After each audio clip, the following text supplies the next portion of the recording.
Tu me filmes là? Ouais. Alors t'as compris ce qu'on est en train de faire là, Nicolas, ouais?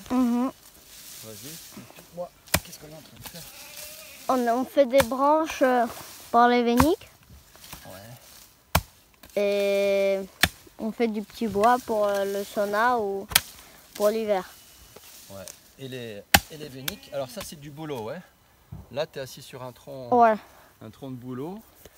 Et le bouleau, on fait des véniques pas que pour les chèvres ou pour les cochons. On fait les véniques, on dit des véniques, mais en fait c'est des formes de petits balais, quoi. C'est un amas de branches. De petites On fait des branches aussi pour le sauna, pour se taper. Voilà, et quand c'est du bouleau, ou du chêne aussi, on utilise pour le sauna. Pour se taper. Pas vraiment, c'est juste pour... Même le pain on peut faire, mais c'est pas trop cool. Le pain?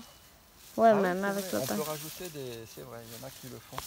Ils rajoutent quelques épines de pain, ou il y en a qui mettent des orties même. Parce que moi ce que je trouve, c'est qu'à chaque fois quand tu es dans le sauna, ça te permet de ramener de la chaleur humide sur toi. Enfin, c'est humide partout, mais... Et puis c'est agréable.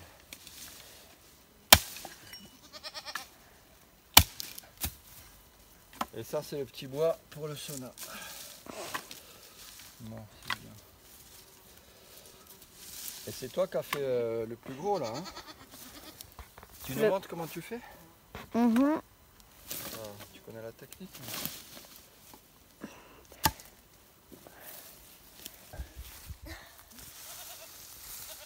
Alors, j'essaie de filmer en même temps, c'est pas simple.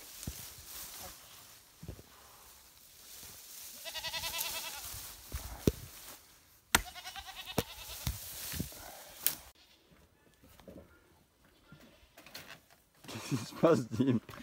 J'arrive pas à faire le feu. T'arrives pas à faire le feu?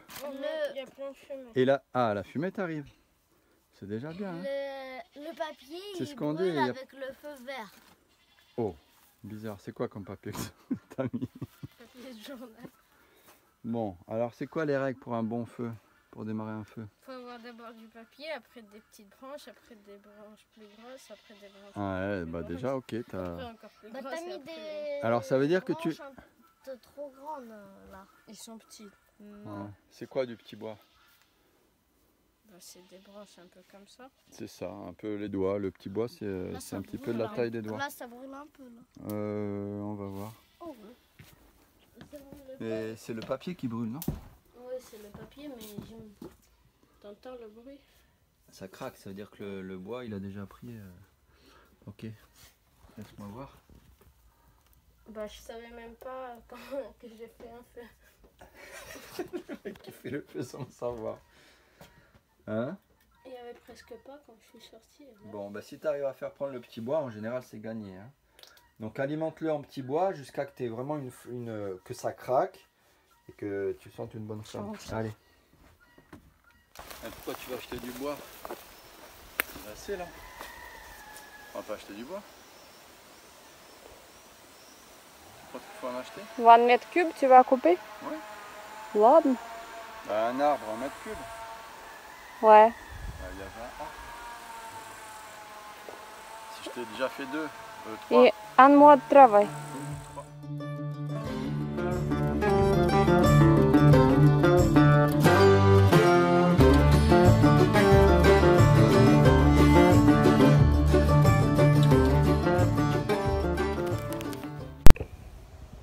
Allez, ça y est, le boulot est terminé. L'arbre il est là, hein, débité. Alors ce que je disais, ce qu'on faisait avec Nicolas, ici c'est toutes les branches qu'on débite en fait pour faire des petits balais, des petites branches pour nourrir les animaux. Tout ça, ça devient du petit bois, hein, c'est pour le feu aussi. Et tout le reste c'est pour le four à bois. Donc je me suis dit que j'allais faire juste, pas un tuto, mais bon, une petite vidéo pour expliquer comment on coupe le bois. Parce que c'est peut-être pas évident pour tout le monde. Et on apprend au fur et à mesure, hein. Moi je connaissais rien. Et vaut mieux commencer tout de suite avec les bonnes bases. Voilà, le premier truc, à mon avis, c'est bon. Je reviens pas sur le tiers à découper. Bon, ça dépend. Faut déjà se mettre dans le côté opposé où penche l'arbre. Hein, c'est le mieux. Si on peut pas, il faut peut-être attacher là. Enfin, moi, j'ai jamais fait. Moi, j'essaie toujours d'utiliser le côté où penche l'arbre naturellement. Donc, voilà, il penchait de ce côté, il est tombé là-bas. Ensuite, la méthode, c'est avec la tronçonneuse. On vient le long du tronc, en fait, couper les branches comme ça. Hein, et on le remonte, en fait, c'est quand même plus facile parce qu'il y a bien sûr moins de branches en bas qu'en haut. Ce que j'expliquais, c'est quand on coupe les branches, au-dessus si la branche tombe et en dessous, hein, toujours là où les fibres sont en tension pour pas coincer la lame. Après pour le rond, pour le tronc, ce qui est quand même, voilà, j'ai pas fini justement. Voilà, ce qui est assez simple à faire, c'est d'aller tronçonner sur la plus grosse partie. Et puis ensuite de faire, parce que le tronc en général il est contre le sol, donc c'est pas simple.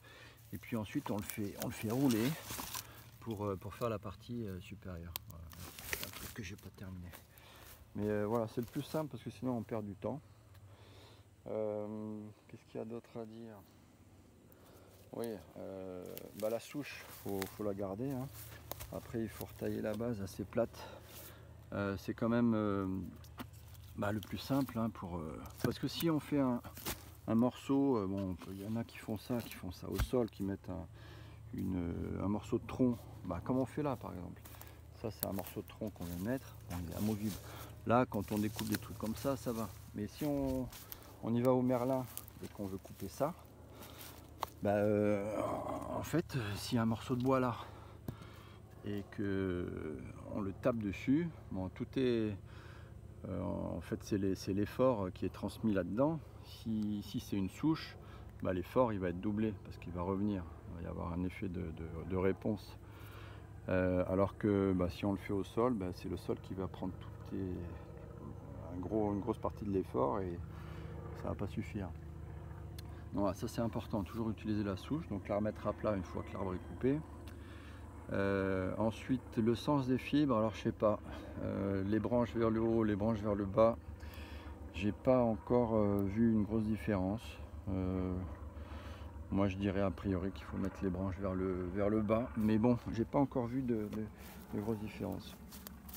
Après, ce que j'aurais dû dire, c'est que faut pas faire des morceaux de tronc trop grands. Hein, là je pense qu'il y a à peu près 40 cm. C'est bien pour le poil, ça dépend du poil, mais ça dépend de ce qu'on peut aussi. Bien sûr, si c'est plus long, là ça va être plus difficile. Donc il faut être très très costaud et puis on peut faire des trucs de 60 cm. Ou alors on fait des trucs de 40, ça suffit largement. En général c'est à peu près comme ça qu'on nous le vend, peut-être 50 on nous le vend. Voilà, là c'est plutôt du 40 cm à peu près. Hein. C'est fait. Bon, là il commence à pleuvoir. Alors l'herbe qui séchait, on va devoir la couvrir. Mais bon, c'est ça, le temps en Russie c'est comme ça.